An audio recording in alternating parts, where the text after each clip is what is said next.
ទាំងអស់គ្នាអូស្ត្រាលីបានចាប់ស្ត្រីជនជាតិបារាំងម្នាក់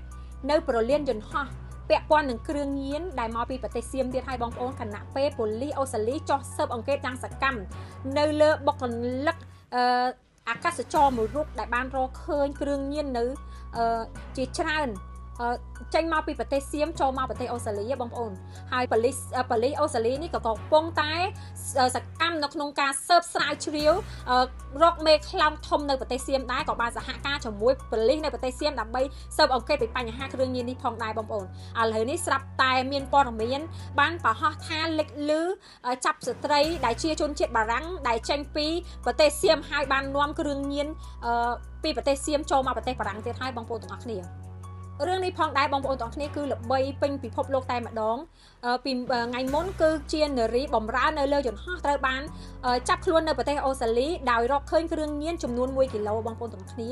នារីបំរើនៅលើយន្តហោះជនជាតិសៀមអាយុតែ26ឆ្នាំទេហើយនៃជើងយន្តហោះ TG 465ត្រូ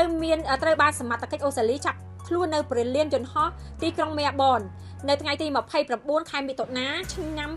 2026បន្ទាប់ពីរកឃើញសារជាតិញៀនហេតូអ៊ីនចំនួន1គីឡូឥឡូវនេះក៏បានចាប់ជនជាតិបារាំងដែរទើបតែ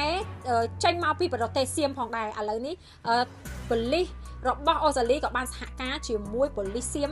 ដើម្បីកត់សម្គាល់រកមុខសញ្ញាមេខ្លោងធំក្នុងការចែកចាយនៅសារធាតុញៀននេះផងដែរបងប្អូនគិតទៅប្រទេសសៀមមិនមែនត្រឹមតែជាតំបន់ដែរបូតទៅដោយបេសចាចាទេបងប្អូនគឺគ្រឿងញៀនមេខ្លោងគ្រឿងញៀនធំចែកចាយគ្រឿងញៀនធំគឺនៅប្រទេសសៀមនឹងគឺច្រើនតែម្ដងបងប្អូនទាំងអស់គ្នាហើយធ្វើឲ្យនាយករដ្ឋមន្ត្រីអានុទីននឹងចាប់ផ្ដើមល្វិញមកហើយដោយសារតែរកឃើញសារជាតិញៀនជាច្រើនតោនជាច្រើនគីឡូនៅប្រទេសសៀមជាបន្តបន្ទាប់ផងដែរនេះគឺជាមុខមាត់ធំមែនទែនសម្រាប់ប្រទេសសៀមហើយដែលជាប្រទេសលេខ1មិនត្រឹមតែចែកចាយស្ត្រីបេសចាចាទេគឺគ្រឿងញៀនក៏ខ្លាំងដែរបងប្អូនកុំភ្លេច share វីដេអូខ្ញុំម្នាក់មួយផង